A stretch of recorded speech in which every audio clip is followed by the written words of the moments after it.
नमस्कार साथियों, मैं हूं आपका दोस्त नितिन कुमार और आज मैं आपके लिए लेकर आया हूं एक और स्पेशल वीडियो। इस वीडियो में हम लोग जानेंगे कि किस तरीके से आप अपनी स्टडी के साथ अपने जो भी अगर आप कुछ काम कर रहे हैं उसके साथ एक पार्ट टाइम इनकम अच्छी खासी जनरेट कर सकते हैं।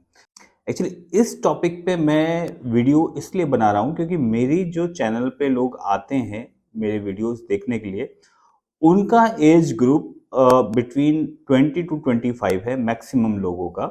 तो इसीलिए उनकी जो रिक्वायरमेंट रहती है उसी से रिलेटेड मैं वीडियो बना रहा हूँ। और इस वीडियो में मैं जो बता रहा हूँ आपको वो ऐसा नहीं है कि मैंने कहीं से कुछ भी डेटा उठा के आपके साथ शेयर कर रहा हूँ। ये मेरा प्रैक्टिकल एक्सपीरियंस है। उसी को मैं आपके साथ शेयर कर रहा हूँ कि मैंने किस तरीके से लॉकडाउन के अंदर पिछले 2 साल जब लॉकडाउन था तो अपनी फैमिली को रन करने के लिए, एक्सपेंसेस रन करने के लिए इनकम जनरेट की, क्योंकि मेरा जो बिजनेस है वो उस टाइम के दौरान पिछले 2 साल बंद था। तो उस दौरान भी मैंने इनकम जनरेट की और अच्छी खासी इनकम जनरेट करी। अब मैं उस बिजनेस में ज़्यादा इन्वॉल्व नहीं हूँ जो मैंने लॉकडाउन में किया था, क्योंकि मैं अपने प्रीवियस बिजनेस के अंदर वापस आ चुका। तो चलिए जानते हैं कि किस तरीके से हम लोग अपने लिए एक पार्ट टाइम इनकम अच्छी खासी जनरेट कर सकते हैं। और इनकम का भी मैं आपको बताऊं कि 10,000 से लेके 25,000 तक या उससे भी ज़्यादा मंथली इनकम आप जनरेट कर सकते हैं। तो दोस्तों, मैं आपको बताना चाहूँगा कि मैंने लॉकडाउन के दौरान कौन-कौन से बिज़नेसेस किए जिससे कि मैं अपनी फैमिली के लिए एक अच्छी अर्निंग कर पाया। इनमें से पहला है वेबसाइट डिज़ाइनिंग, दूसरा है सोशल मीडिया मार्केटिंग, तीसरा है ग्राफिक डिज़ाइनिंग और चौथा है सॉफ्टवेयर सेलिंग। ये चारों ही बिज़नेसेस मैंने अपने घर से किए, ठीक है? इसके अलावा एक काम और किया था, बट वो काम रिलेवेंट नहीं है कि मैं आपके साथ शेयर करूँ, उसमें समय ज़्यादा लगता है और उसको स्टडी के साथ किया भी नहीं जा सकता, और वो काम था ई-कॉमर्स पे सेल करना, तो वो भी मैंने किया था। बट दोस्तों, सबसे कमाल की बात ये है कि इनमें से मुझे कोई भी काम जो था कि वो आता नहीं था, ठीक है? अगर कहें तो, और मैंने स्टाफ भी नहीं था मेरे पास कोई कि मैं अपने स्टाफ से करा रहा हूँ वो काम, ऐसा नहीं था। मैं खुद से ही अपना ये काम कर रहा था। सबसे पहले मैंने सीखा वेबसाइट डिज़ाइनिंग, क्योंकि उस समय मेरे पास काफ़ी सारा खाली समय था, मेरे जैसे काफ़ी सारे लोगों के पास खाली समय था क्योंकि घर पे बैठे हुए थे। हमारे पास सिर्फ़ मोबाइल, लैपटॉप और एक इंटरनेट था, जो जिस जिससे हम लोग जो भी कर सकते थे बस उसी से कर सकते थे। दोस्तों, स्टार्ट करने के लिए मैंने सबसे पहले क्या किया, मैंने यूडेमी का उस समय काफ़ी ऐड चलता था। फ़ेसबुक पे सभी जगह इस टाइप से यूडेमी का ऐड चलता था कि आप यहाँ से ऑनलाइन कोर्सेज़ कर सकते हैं। तो वहाँ से सबसे पहले मैंने 450 रुपीज़ का, क्योंकि उस टाइम डिस्काउंटेड प्राइस चल रहे थे, आज क्या प्राइस चल रहा है मुझे नहीं पता। 450 रुपीज़ में मैंने वेबसाइट डिज़ाइनिंग का कोर्स किया। Simple WordPress website designing. और वहाँ से मैंने स्टार्ट लिया अपना। ज़्यादा लंबा कोर्स नहीं था वो, कुछ 8-10 घंटे का कोर्स था। मैंने टारगेट बनाया कि मैं पर डे 1 से 2 घंटे वीडियो देखूँगा और जिस चैप्टर के बारे में बताया गया है उसको मैं प्रैक्टिस करूँगा। तो इस तरीके से मैंने लगभग 1 हफ्ते के टाइम में अपनी वेबसाइट डिज़ाइनिंग सीखी और बाकी जो मेरी हेल्प करी वो हेल्प करी यूट्यूब ने। जैसे ही मैंने वेबसाइट डिज़ाइनिंग सीखा, थोड़ा-सा ग्राफ़िक डिज़ाइनिंग मुझे आता था, ठीक है? तो मैंने ग्राफ़िक डिज़ाइनिंग में कोरल का एक्चुअली मैं यूज़ करता हूँ सॉफ्टवेयर।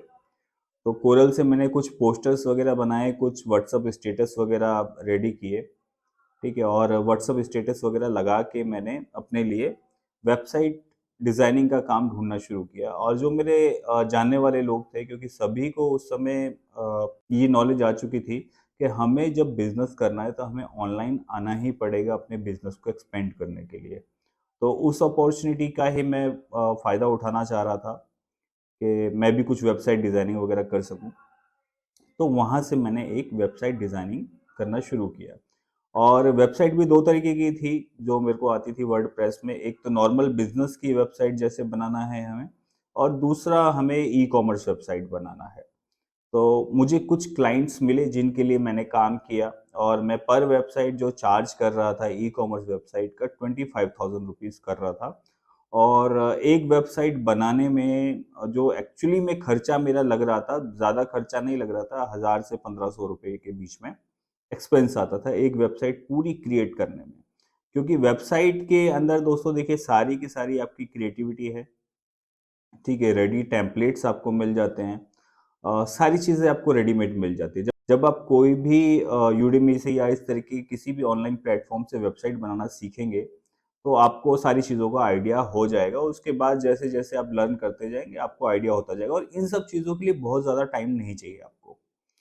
मैं मान के चलिए मैं पूरे दिन के अंदर तो अपने जो भी अदर काम थे वो करता था, ठीक है? कुछ भी जो मेरे अदर बिज़नेसेस थे, जो भी कर सकता था वो करता था और रात के टाइम ये मान के चलिए कि लगभग 12 बजे से सुबह के 4 बजे तक, ये 4 घंटे मैं वेबसाइट डिज़ाइनिंग में देता था और 1 हफ्ते में एक वेबसाइट तैयार हो जाती थी। तो मैं ये तो नहीं कहूँगा कि मैं पूरे ही महीने बिज़ी रहता था वेबसाइट के अंदर, बट हाँ, मैं महीने में 1 वेबसाइट बना पा रहा था और मैंने करीब 8 से 10 वेबसाइट्स बनाई ई-कॉमर्स की, ठीक है? जिससे कि मुझे मतलब हर महीने एक मतलब इनकम आ रही थी 20 से 25 हज़ार रुपए की, तो वो मेरे लिए एक सपोर्टिंग का काम कर रही थी। तो दोस्तों उसके बाद नेक्स्ट कोर्स मैंने किया डिजिटल मार्केटिंग का। डिजिटल मार्केटिंग में सोशल मीडिया मार्केटिंग और अपना गूगल पे थोड़ा बहुत मार्केटिंग के बारे में एक कोर्स लिया था और उसकी भी जो फीस थी अप्रॉक्सीमेट 450 के अराउंड ही थी। अब देखिए मेरा एक्सपीरियंस काफ़ी अच्छा है, मेरे पास पहले से जिन लोगों के मैं काम कर चुका हूँ, क्लाइंटेल भी है। आपको थोड़ा-सा शायद मुश्किल हो सकती है बिग टिकट्स क्लोज़ करने में या एक मीडियम टिकट क्लोज़ करने में, बट एक छोटी टिकट से आप स्टार्ट कर सकते हैं। तो डिजिटल मार्केटिंग जब मैंने कोर्स किया तो अपने लिए कुछ क्लाइंट्स ढूँढे। उन क्लाइंट्स के साथ भी मैंने जो अपनी डील की वो थी 25,000 रुपीज़ पर मंथ। तो यहाँ से मेरे को एक ब्रेक थ्रू मिला कि एक क्लाइंट क्लोज़ करने के बाद वो मुझे हर महीने 25,000 रुपए दे रहा था, जिसमें कि 25,000 में से अगर मैं अपने खर्चे काटूँ, जो एक्सपेंस लगते थे वो अप्रॉक्सिमेट 7 से 8,000 रुपए का खर्चा काटने के बाद, ठीक है, जो भी एक्सपेंस लगते थे, बाकी का पैसा मुझे बच जाता था। ठीक है, करीब 17-18 हज़ार तक मैं प्रॉफ़िट निकाल लेता था उसके अंदर से। हर महीने का 1 क्लाइंट से, तो इस तरीके से मेरे पास 2-3 क्लाइंट्स हो चुके थे, जिनके लिए मैं रेगुलरली डे टाइम में काम करता हूँ और ये सारा काम दोस्तों मैं अकेले हैंडल कर रहा था। मार्केटिंग भी और इसका जब हमें आउटपुट देना है क्लाइंट को तो वो चीज़ें भी और बड़ी बात ये है कि मेरे को इनमें से कोई भी चीज़ें आती नहीं थी, सब मैंने अपना जो था कि यूडेमी से सीखा। मैं उसकी प्रमोशन नहीं कर रहा हूँ, ये एक्चुअली पेड नहीं है, बट आप किसी भी ऑनलाइन प्लेटफ़ॉर्म से सीख सकते हैं और ये एक अच्छी इनकम दे सकता है। आप इसको एज़ अ बिज़नेस की तरह ना लेकर के पार्ट टाइम इनकम की तरह लें। किसी भी टाइम आपको टाइम मिलता है रात के टाइम या डे टाइम में, अपना 2-3 घंटे दे करके आप इसको सीख भी सकते हैं और सीखने के बाद इसको इम्प्लीमेंट करके अपने लिए एक इनकम भी जनरेट कर सकते हैं। मान लीजिए आपको एक ही क्लाइंट मिलता है पूरे महीने के अंदर सोशल मीडिया मार्केटिंग का या डिजिटल मार्केटिंग का और आप उससे सिर्फ 10 से 12 हज़ार रुपये महीने का चार्ज करते हैं स्टार्टिंग में। उसको कुछ ग्राफिक डिज़ाइन्स बना के देते हैं, ठीक है, जो उसकी पोस्टिंग्स वगैरह देखिए मैं आपको डिटेल में कोर्स तो नहीं बताऊँगा, वो वीडियो लंबी हो जाएगी और मेरे को भी अब कोर्स अच्छे से याद नहीं है, मैं भी उसमें ज़्यादा इन्वॉल्व नहीं हूँ। तो आप इस तरीके से 1 या 2 क्लाइंट्स को पकड़ के उनका मंथली काम करके अपने लिए एक 20-25 हज़ार, 30 हज़ार और थोड़ा ज़्यादा टाइम देंगे तो 40-50 हज़ार या 1 लाख रुपए तक भी इनकम जनरेट कर सकते हैं। इसके अलावा मैंने जो तीसरा काम किया वो था सॉफ्टवेयर्स का, सॉफ्टवेयर सेलिंग का। देखिए ये वन बाय वन मैंने काम करता गया, वन बाय वन जब मैंने काम स्टार्ट किया, तो उसके बाद अपने आप गाड़ी आगे बढ़ती गई, कुछ लोग मुझे मिलते गए, उनके साथ मैंने आगे बढ़ना शुरू किया। सॉफ्टवेयर सेलिंग में कैसे था कि जब मैंने वेबसाइट डिज़ाइनिंग किया उसके लिए मुझे किसी से होस्टिंग लेनी पड़ी, सस्ती होस्टिंग, एसएसएल सर्टिफिकेट्स वगैरह लेने पड़े, ठीक है? और कुछ सपोर्टिंग सॉफ्टवेयर्स होते हैं जो कि ज़रूरत पड़ती है वेबसाइट बनाने में, उसकी ज़रूरत पड़ी तो उनको मैंने ढूँढा, उनसे कॉन्टैक्ट किया, जब उनसे रिलेशनशिप बना तो फिर उन्होंने मुझे सॉफ्टवेयर सेलिंग का भी एक ऑप्शन दिया कि आप ये भी कर सकते हैं। तो सबसे बढ़िया मुझे जो सॉफ्टवेयर लगा सेल करने में, जिसे कहें कि जिसे सेल भी करना है और जिसको सेल कर रहे हो आप, जिस प्रोडक्ट को सेल कर रहे हो, वही प्रोडक्ट आपके लिए क्लाइंट भी ला के दे रहा है, वही प्रोडक्ट आपके लिए सेल करा रहा है। तो सबसे बढ़िया प्रोडक्ट मेरे को लगा था WhatsApp marketing software. WhatsApp marketing software actually बहुत ही ट्रेमेंडस सॉफ्टवेयर है और इसको सेल करना बड़ा आसान है। इसका काम क्या है कि आपके पास एक व्हाट्सएप सॉफ्टवेयर होता है जिसमें कि आप अपने नंबर से बल्क में व्हाट्सएप कर सकते हैं और जिसका कोई कॉस्ट नहीं लगता, आपको मैसेज करने की कोई कॉस्ट नहीं लगता। सॉफ्टवेयर का एक बहुत छोटा सा कॉस्ट होता है। तो वो सॉफ्टवेयर हम क्लाइंट को बेचते थे। सेकंड, इसके साथ में एक कहें कि मतलब राम और श्याम की जोड़ी कहें, तो राम और श्याम की जोड़ी में सेकंड था मेरे पास जो सॉफ्टवेयर, वो था डेटा एक्सट्रैक्टर। डेटा एक्सट्रैक्टर, और इसको मैंने यूज़ कैसे किया, जैसे डेटा एक्सट्रैक्टर एक्चुअली होता क्या है कि आप गूगल से, जस्ट डायल से या अलग-अलग जो प्लेटफ़ॉर्म्स होते हैं उनमें से किसी भी प्लेटफ़ॉर्म का डेटा एक्सट्रैक्टर ले सकते हैं और उधर से डेटा, फ़ोन नंबर या ईमेल आईडीज़ वगैरह आपको मिल जाती हैं। उनको आप ढूँढ के उन पे मेल कर सकते हैं। तो मेरे पास था जस्ट डायल का डेटा एक्सट्रैक्टर, उसको यूज़ करता था मैं। अपना डाला, कोई भी एरिया डाला, ठीक है, एरिया प्लस प्रोफाइल डाला कि इसका डेटा सर्च करना है, वो अपने आप ही मोबाइल नंबर और ईमेल आईडीज़ वगैरह मुझे देता था। ईमेल आईडी का मेरे पास कोई काम नहीं था। उसके बाद व्हाट्सएप सॉफ्टवेयर के अंदर उन फ़ोन नंबर्स को डाल देना और एक टेक्स्ट मैसेज मैंने लिखा हुआ था कि अगर आप व्हाट्सएप सॉफ्टवेयर खरीदना चाहते हैं, इतने रुपए का सॉफ्टवेयर है, डेमो के लिए मुझे यस लिख के भेजें। और दिन में 2 बार व्हाट्सएप करता था सिर्फ, ठीक है।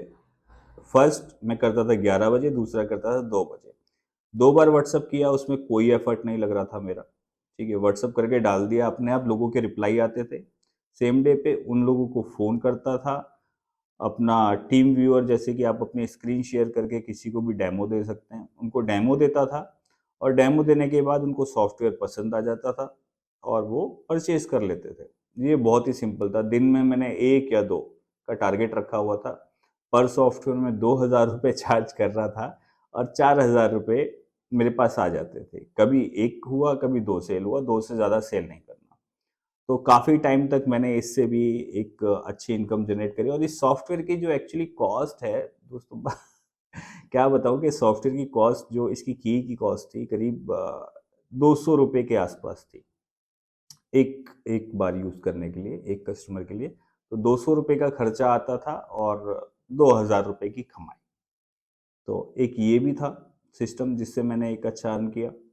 और डेटा एक्सट्रैक्टर का भी जब उनको भेजते थे तो वो भी पिच करते थे हम कि डेटा एक्सट्रैक्टर आप परचेज़ कर सकते हैं, तो उससे भी एक इनकम जनरेट होती थी। साथ में दोस्तों एक चीज़ और है जो कि मुझे आज भी इनकम जनरेट करके देती है, जिसके लिए मुझे कुछ नहीं करना पड़ता। आप लोगों ने शायद देखा हो या सुना हो, डिजिटल विजिटिंग कार्ड।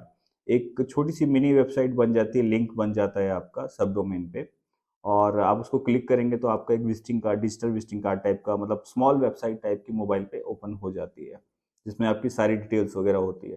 तो ये वाला भी एक सोर्स कोड मैंने परचेज़ किया था। सोर्स कोड और इससे डिजिटल विजिटिंग कार्ड बनाना शुरू किया। पर विजिटिंग कार्ड में 800 से ₹900 चार्ज कर रहा था, ठीक है? और वो भी एक व्हाट्सएप में, जब जब आप किसी क्लाइंट को एक प्रोडक्ट बेच देते हैं, तो उसको दूसरा प्रोडक्ट, तीसरा प्रोडक्ट, चौथा प्रोडक्ट बेचना बड़ा आसान हो जाता है।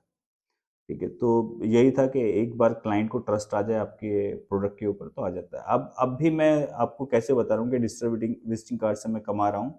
एक्चुअली मैंने डिजिटल विजिटिंग कार्ड सेल करने से ज़्यादा जो सेल करने पे प्रेफ़र किया, वो उस पोर्टल को ही सेल करने पे फ़ोकस किया कि कोई उस पोर्टल को ही परचेज़ करे, ठीक है? और उससे वो अपना बिज़नेस कर सकता है।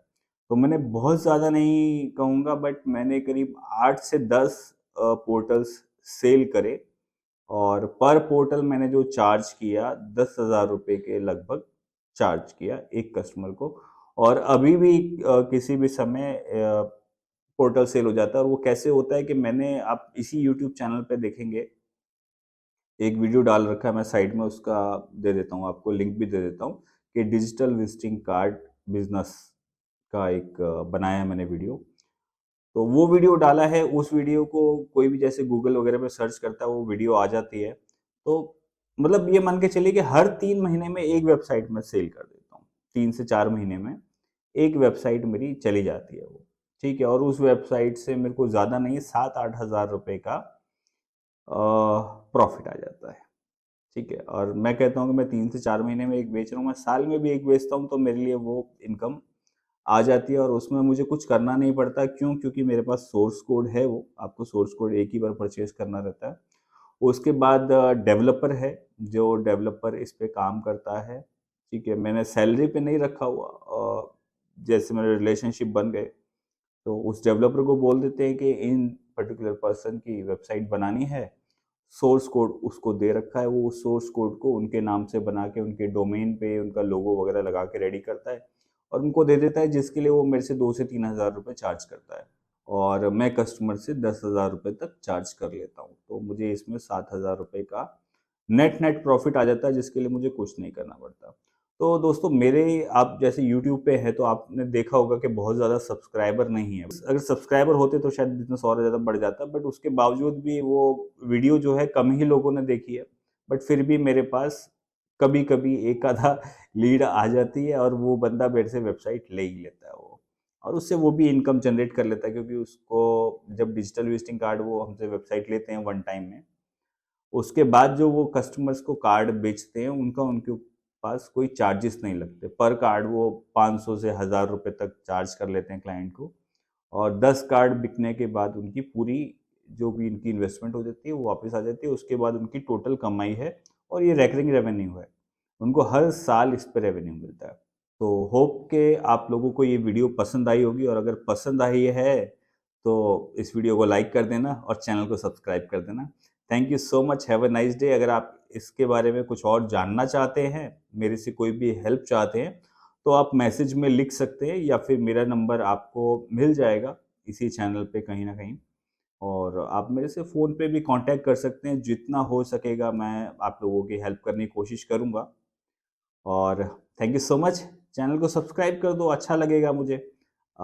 अभी 94 सब्सक्राइबर है, शायद थोड़े से बढ़ जाएँगे। मतलब अभी जब मैं वीडियो बना रहा हूँ, तो 94 सब्सक्राइबर है और इस चैनल को लगभग 8-10 महीने हो चुके हैं। तो कर दो यार सब्सक्राइब, शायद कुछ फ़ायदा हो जाए मेरा। Thank you so much, have a nice day.